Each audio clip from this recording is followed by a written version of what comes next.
जी अस्सलाम वालेकुम। यासीन आपके साथ हाजिर है मॉर्निंग ब्रीफिंग में।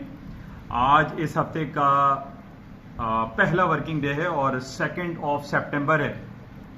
और सबसे इम्पॉर्टेंट ये है कि आज अमेरिका और कनाडा में बैंक हॉलिडे है। अमेरिका की मार्केटें आज बंद रहेंगी। वहाँ पे लेबर डे हॉलिडे नॉर्मली यकुम मई में मनाया जाता है अक्रॉस द वर्ल्ड 80-90% ममालिक में, लेकिन अमेरिका और कनाडा में जो लेबर डे हॉलिडे है वो 2 सितंबर को सेलिब्रेट किया जाता है।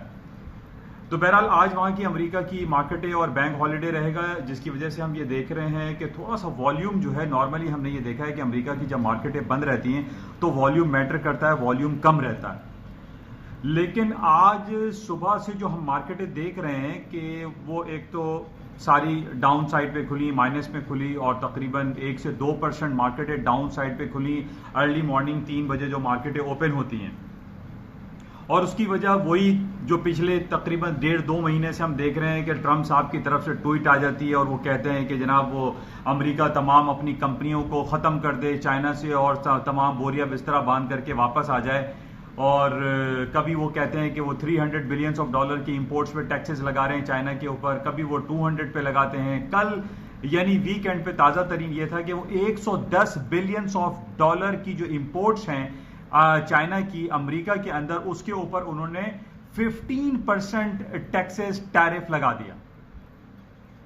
अब ये बातें एक तो नॉर्मली आजकल पिछले कई महीनों से जो वीकेंड्स गुजर रहे हैं उसमें आप ये देखेंगे कि ये ट्रंप साहब वो फ्राइडे को ही जो है ना उनको ये तमाम चीजें सूझती हैं। पिछले हफ्ते भी उन्होंने ये किया कि जनाब वो तमाम अमेरिका की कंपनियों को आवाज लगा दी कि जनाब वो चाइना को खाली कर दें, चाइना से निकल जाएं, चाइना से हमारा कोई राब्ता नहीं और चाइना के साथ हम कोई ट्रेड करना नहीं चाहते। तो उस दिन भी मैंने आपसे यही कहा था कि ये देखें, ये ट्वीट पर और चाइना और अमेरिका के जो ताल्लुकात की जो गर्मा गर्मी है और जो हालात खराब है वो सिर्फ ट्वीट पे नहीं होगा काम कि जनाब ट्रंप साहब ने ये ट्वीट कर दी और ये ट्वीट कर दी कि जनाब वो कंपनियां चली जाएं, वो $300 बिलियन के टैक्सेस लगा रहे हैं तो उस पर ट्वीट कर दी कि जनाब वो स्टॉक मार्केटें गिर जाएंगी। ऐसा नहीं हो सकता। मैंने बारहा आपसे इसी बात का जिक्र किया है कि हमें ग्राउंड रियलिटीज को चेक करना पड़ेगा, ग्राउंड रियलिटीज को मलूज़े खातिर रखना पड़ेगा कि किन बेसिस पे हम ये कह सकते हैं कि अमेरिका की स्टॉक मार्केटें क्रैश हो जाएंगी, डाउन हो जाएंगी, फॉल हो जाएंगी। नहीं हो रहा। बिलियंस ऑफ डॉलर के अमेरिका ने टैक्सेस लगा दिए, कुछ भी नहीं हुआ। ट्रंप साहब ने आवाज लगा दी कि तमाम कंपनी जो है वो चाइना से निकल जाएं और वापस अमेरिका में आ जाएं और दुनिया की दूसरी मार्केटों में वो अपने आप को तलाश करें। यानी उन्होंने ये कहा कि आप अफ्रीका में जाओ, आप यूरोप में जाओ, आप एशिया में जाओ, आप चाइना से निकल जाओ। तो मैंने उस दिन भी आपसे यही कहा था कि ऐसा मुमकिन नहीं है कि ट्रंप साहब की सिर्फ एक ट्वीट पे पूरी दुनिया की स्टॉक मार्केटें क्रैश हो जाएं और डाउनफॉल हो जाएंगी। ये फॉर द टाइम बीइंग देखें हो सकता है कि जनाब ट्रंप साहब की इस ट्वीट पे लोगों में एक नेगेटिव सेंटिमेंट्स क्रिएट होते हैं और मार्केटें जो है वो डाउनफॉल का शिकार हो जाती हैं। और यही सूरत हाल आज हम देख रहे हैं। आज क्या हुआ? सुबह 3 बजे मार्केट खुली, 1-2% मार्केट डाउन हुई। S&P, Dow Jones, Nasdaq, 100, 150, 200 point market down हुई और लोगों ने यह समझा कि नहीं जनाब अब तो अमेरिका गया। लेकिन मैं बारहा इस बात का आपसे इजहार कर चुका हूं कि जनाब इस तरीके से अमेरिका की स्टॉक मार्केटें क्रैश नहीं होंगी। ठीक है, एक हमारे पास एक इंडिकेटर बड़ा इंपॉर्टेंट आया था कि जनाब वो 2 साल और 10 साल की जो ट्रेजरी बॉन्ड की यील्ड है वो इन्वर्टेड हो रही है, डाउन हो रही है, फॉल हो रही है, कि यानी मेरे 2 साल की इन्वेस्टमेंट पे मुझे ज्यादा रिटर्न मिल रहा है और 10 साल की इन्वेस्टमेंट पे मुझे रिटर्न कम मिलता है। ठीक है, मैंने मान लिया। उस दिन भी मैंने आपसे ये कहा था कि देखिए ये अभी 6 महीने पहले का आप ग्राफ और खबरें उठा के देखिए, यही सूरत हाल थी।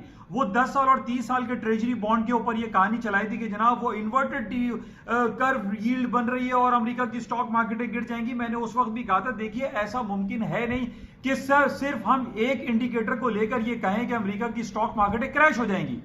ठीक है, मेरे पास बहुत सारे मूविंग एवरेजेस हैं, बहुत सारे मेरे पास बोलिंगर बैंड है, टेक्निकल इंडिकेटर्स बेताशा है, MACD है, यानी moving average convergence and divergence के नाम से कहलाता है। बोलिंगर बैंड है, मूविंग एवरेज है मेरे पास, इलियट वेव थ्योरी मैं चेक करता हूं। देखें ये टेक्निकल्स बनते भी हैं और फेल भी होते हैं। अगर ये फेल ना हो तब तो मैं कहूंगा कि जनाब मैं मान लेता हूं कि अमेरिका की और पूरी दुनिया की स्टॉक मार्केटें क्रैश हो जाएंगी। लेकिन हमें इस बात को भी जहन में रखना है कि ये टेक्निकल इंडिकेटर्स और टेक्निकल ग्राफ जब बनते हैं तो ये टूटते भी हैं, ये ब्रेक भी होते हैं, अपने लेवल से बियॉन्ड के चले जाते हैं। और इन्हीं बेसिस पे हमारे पास जो है, जो हम स्टॉप्स की बात करते हैं, अपने रिस्क और रिवॉर्ड रेशो की बात करते हैं, उन्हीं बेसिस पे मार्केट अपने टेक्निकल्स को फॉलो नहीं करती, स्टॉप्स हिट हो जाते हैं, हमें कट एंड रिवर्स करना पड़ता है। इस चीज को हम नॉर्मली 80-90% लोग जहन में नहीं रखते।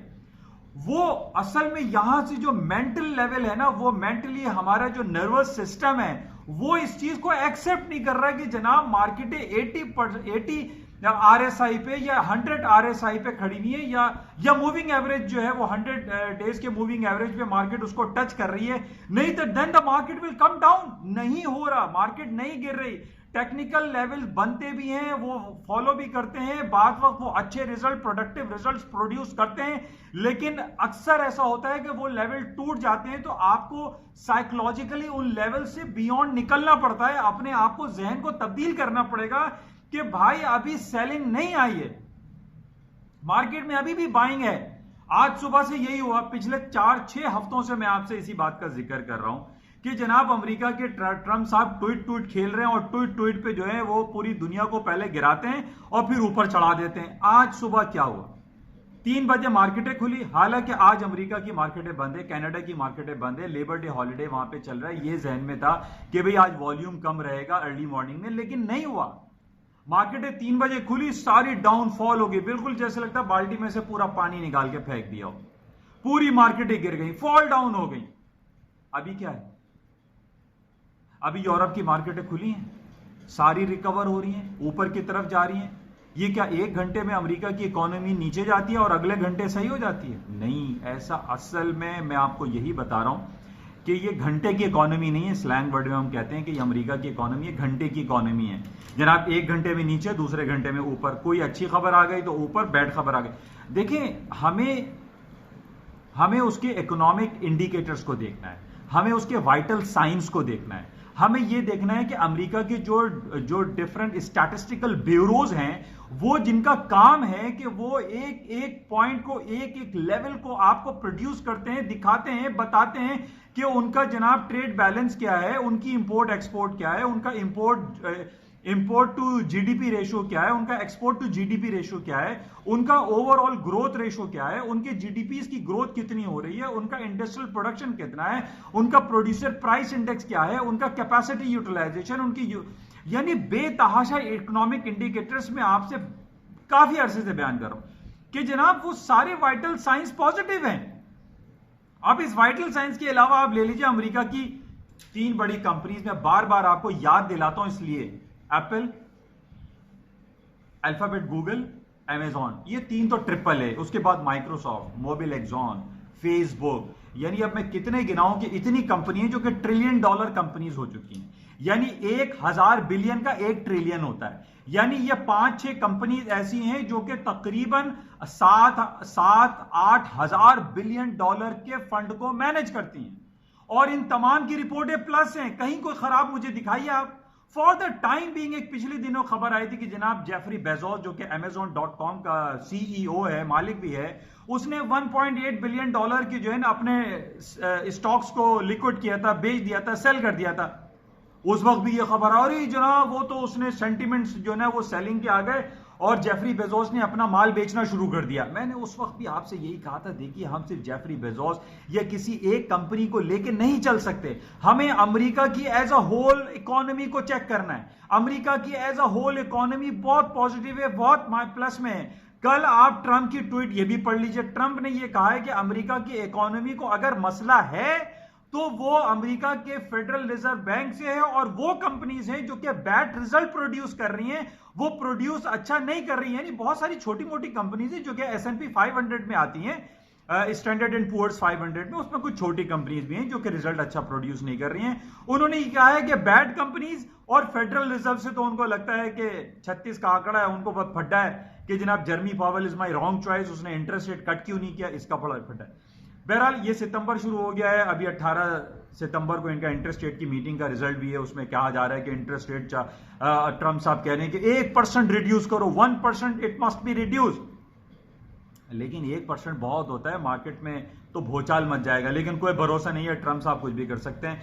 इनकी हालांकि ये ट्रंप साहब की ज्यूरिडिक्शन में नहीं आता, वो अपना इन्फ्लुएंस यूज कर रहे हैं कि जनाब इंटरेस्ट रेट को ड्रास्टिकली जो है ना रिड्यूस किया जाए और हालात को बेहतर करने की मजीद कोशिश की जाए। हालांकि हम ये देख रहे हैं 2016 में दो बड़े इंपॉर्टेंट वाकयात हुए थे। एक तो ट्रंप साहब जीते थे, अब वो कैसे जीते ये भी क्वेश्चन मार्क है बहुत बड़ा कि पुतिन एडमिनिस्ट्रेशन उनके पीछे थी या पॉलिटिकल हैकर्स ने उसको हैक कर लिया था। दूसरी तरफ 2018 में क्या हुआ, 2016 में क्या हुआ था, 23 जून को ब्रेक्जिट का इलेक्शन हुआ था, रेफरेंडम हुआ था कि यूरोपियन यूनियन से अलहदा होना ही नहीं है। तो ये दोनों वाकयात देखें 2016 से चल रहे हैं, एक ब्रेक्जिट और एक ये ट्रंप का सिलसिला। ट्रंप साहब के बारे में ये कहा था कि जनाब ट्रंप साहब मुसलमानों को आना बंद कर देंगे, जनाब वो मैक्सिको के ऊपर, मैक्सिको और अमेरिका के जो बॉर्डर लाइन है उसके ऊपर लाइन ऑफ कंट्रोल पे वो दीवार खड़ी कर देंगे ताकि जो ड्रग ट्रैफिकर्स हैं, ह्यूमन ट्रैफिकिंग हो रही है आपके मैक्सिको से, वहां से लोग आ नहीं सकें।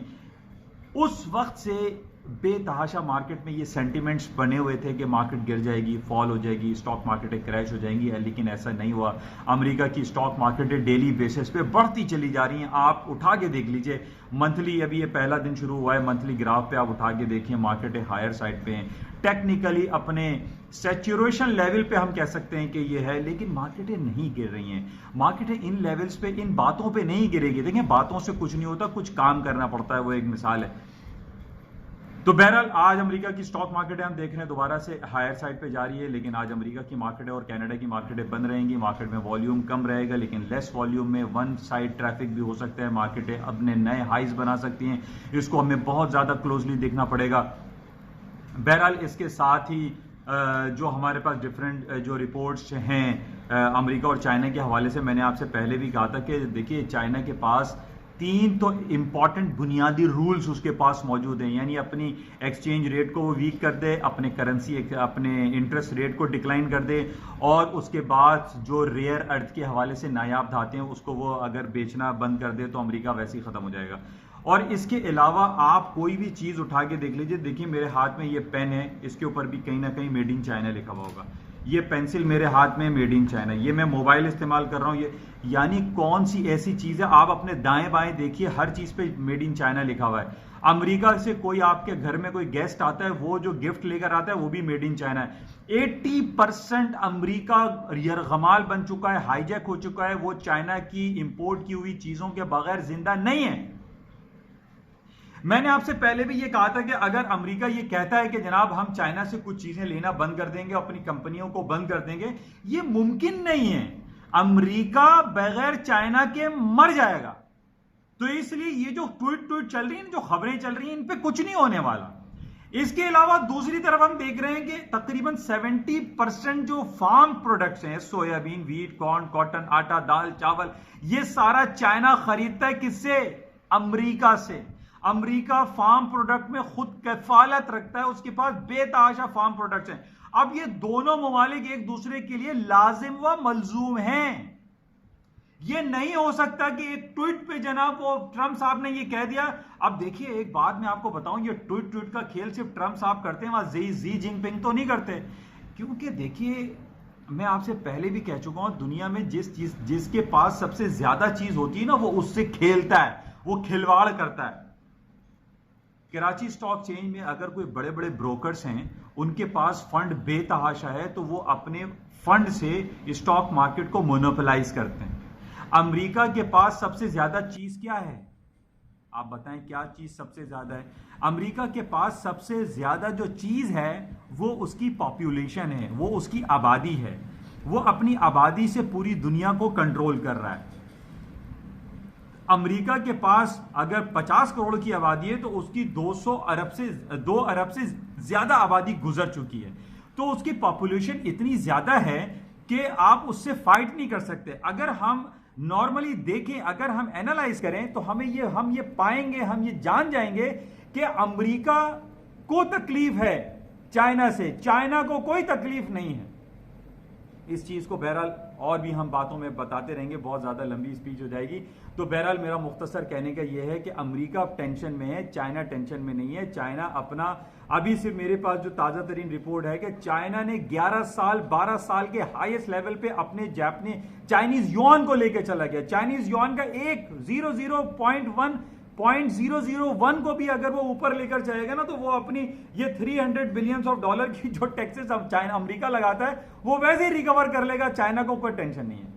अच्छा बहरहाल इससे हट के हम बात करते हैं यूके इकोनॉमी, यूके ब्रेग्जिट का बहुत बड़ा मसला चल रहा है। मैंने आपसे कहा था कि वो बोरिस जॉनसन, जिनको मैं किंग कॉन्ग कहता हूं, उन्होंने पिछले दिनों अपनी पार्लियामेंट को सस्पेंशन का ऑर्डर दे दिया। उसको स्कॉटलैंड के एक जज ने रिजेक्ट कर दिया कि ऐसे सस्पेंड आप नहीं कर सकते। आप ये एक कौमी इदारा है, एक लेजिस्लेटिव इदारा है, इसको आप एक ऑर्डर पे वो ठीक है। क्वीन एलिजाबेथ बहुत रिस्पेक्टेबल है, उन्होंने भी ऑर्डर इसको अप्रूव किया है, लेकिन उसको चैलेंज कर दिया गया है कोर्ट में कि इस सस्पेंशन ऑर्डर को खत्म करो। बहुत ज्यादा कियोस क्रिएट हुआ है यूरोप में, न सिर्फ यूरोप में, मतलब न सिर्फ इंग्लैंड में, बरतानिया में, बल्कि बरतानिया के जो चारों मुल्क हैं, यानी जिसके अंदर स्कॉटलैंड है, वेल्स है, नॉर्दर्न आयरलैंड है और इंग्लैंड, ये चारों में बहुत ज्यादा कियोस है, एनर्की है, टेंशन है। लोगों को पता ही नहीं चल रहा कि उनका फ्यूचर होगा क्या, कि वो आगे 2 महीने के बाद वो बरतानिया में रहेंगे, वो इंग्लैंड में रहेंगे, वो या फ्रांस चले जाएंगे, वो किधर रहेंगे। क्योंकि मैंने आपसे ये कहा था कि जब से यूरोपियन यूनियन के साथ बरतानिया है, तो यूरोपियन यूनियन के साथ होने की वजह से उनका बैंकिंग फाइनेंशियल सिस्टम अच्छा चल रहा है। उनके यहाँ पूरे एक इंटर कनेक्शन है तमाम कोई, यानी फ्रांस का बंदा इंग्लैंड में नौकरी कर रहा है, जर्मनी का इंग्लैंड में कर रहा है, इंग्लैंड वाला जर्मनी में जा रहा है, जर्मनी वाला फ्रांस में जा रहा है। जो यूरोपियन यूनियन के फवायद हैं उससे सब बहुत बुरे तरीके से नेगेटिव इंपैक्ट आएगा बरतानिया के ऊपर। बरतानिया को यूरोपियन यूनियन से अलहदा करने की जो कॉन्स्पिरेसी है, मैं आपसे बता रहा था पहले भी कि इसमें कोई हो ना हो, बैक हैंड पे अमेरिका बैठा हुआ है। वो ये चाह रहा है कि यूरोपियन यूनियन को डिवाइड एंड रूल फार्मूले के थ्रू आप चलें। बैक इन 1999 में भी आपने देखा कि यूरोपियन यूनियन का जब एक यूरो करेंसी लॉन्च हो रही थी, उसमें बरतानिया शामिल नहीं हुआ। अब 20-22 साल के बाद बरतानिया शामिल होना तो दूर की बात, वो यूरोपियन यूनियन से भी अलहदा होने जा रहा है। तो इसकी वजह से बहुत ज्यादा टेंस हालात चल रहे हैं। यूरो की करेंसी की मार्केट डाउन हो रही है, 1.0981 हो गया, तकरीबन 2-3 साल का लोएस्ट लेवल पे यूरो करेंसी चल रही है। स्टर्लिंग का लेवल था 1.2440, वो जब से टूटा है तो उस वक्त से मार्केट नीचे ही की तरफ ही चल रही है, मार्केट ऊपर नहीं जा रही है। तो करेंसी मार्केट डाउन हो रही है। जिस तरीके से हमारे पास ये खबरें आ रही हैं कि अमेरिका अपना इंटरेस्ट रेट डिक्लाइन करेगा, तो अमेरिका की स्टॉक मार्केटें ऊपर हो जाएंगी। तो ये भी एक प्लस माइनस इसका आ रहा है। अब बहरहाल 18 तारीख को अमेरिका के इंटरेस्ट रेट के सिलसिला है, देखिए उसमें क्या होता है। अच्छा, इसके साथ ही गोल्ड की मार्केट के हवाले में आप बात कर लेते हैं कि कल 100 लोगों का कत्लेआम हुआ है यमन में। सऊदी अलाइड फोर्सेस ने यमन के बॉर्डर्स पे, यमन के ठिकानों पे अटैक किया है। अब देखिए कितने अफसोस की बात है, दोनों मुसलमान मुल्क हैं, यमन है, सऊदी अरब है, यानी जितने भी मुस्लिम ममालिक हैं ये आपस में लड़ रहे हैं। हमारा ऑर्गेनाइजेशन ऑफ इस्लामिक OIC है, ऑर्गेनाइजेशन ऑफ इस्लामिक काउंसिल है OIC, वो क्या कर रहा है, एक बहुत बड़ा सवालिया निशान है। OIC को अक्सर लोग कहते हैं OIC। कश्मीर में लोग मर रहे हैं, कश्मीर का मसला OIC नहीं उठा रहा है प्रॉपर वे में। सऊदी अरब और यमन में मसले चल रहे हैं, ईरान में, इराक में, ईरान, यमन, हौसी कबाइल, यानी बेतहाशा। अगर आप इस्लामिक स्टेट के मसले मसाइल को देखें तो OIC क्या कर रहा है, क्या रिफ्लेक्शन उसकी आ रही है, क्या उसके रिजल्ट प्रोड्यूस हो गए, किसी को कुछ पता नहीं है। बहरहाल इसकी वजह से मैं आपसे पहले भी कह चुका था कि गोल्ड की मार्केट में मुझे डाउनफॉल दिखाई नहीं देता। मार्केट में अभी भी हायर साइड पे, इसका टेक्निकली सबसे इंपॉर्टेंट 1440 का लेवल है, वो टूटेगा तो देन आई विल से और I will come with all those people के वो जो लोग कह रहे हैं कि गोल्ड की मार्केटें जो है वो गिर जाएंगी। मेरे पास टेक्निकल ग्राउंड पे 1490 का इंपॉर्टेंट लेवल है, वो टूटेगा तो then I will say the market will come down. Otherwise gold की मार्केट में अभी भी पोटेंशियल मौजूद है। बहरहाल 1520 है, 1500 का लेवल है, ये इंपॉर्टेंट लेवल है, लेकिन ये बहुत बड़े लेवल ने मैं इनको नहीं कह सकता। इसके साथ ही हमारे पास एक बड़ी इंपॉर्टेंट आजकल खबर चल रही है कि तालिबान के मज़ाकरात चल रहे हैं अमेरिका के साथ, और अफ़गानिस्तान से उनके इनखला के हवाले से काफ़ी बातें चल रही हैं। कल इनकी मीटिंग ख़त्म हो गई है तालिबान और US की, दोहा कतर में। ज़ल्म खलीलज़ाद वहाँ के इन्वॉय हैं, वाशिंगटन के एक स्पेशल इन्वॉय हैं, वो काफ़ी कोशिशें कर रहे हैं। अब उनसे उम्मीदें काफ़ी लोगों ने लगा के रखी हैं कि अफ़गानिस्तान के मसाइल को हल किया जाए। इसी तरह पाकिस्तान के इमरान खान साहब भी पिछले दिनों ट्रंप साहब से मुलाकात करके आए। हमारी ये दुआ है कि हर तरफ अमन और शांति रहे, चाहे वो कश्मीर हो, अफ़गानिस्तान हो, सीरिया हो, यमन हो, हर तरफ एक अमन और इंसानियत से मोहब्बत करने वाला एक रिश्ता बरकरार रहना चाहिए।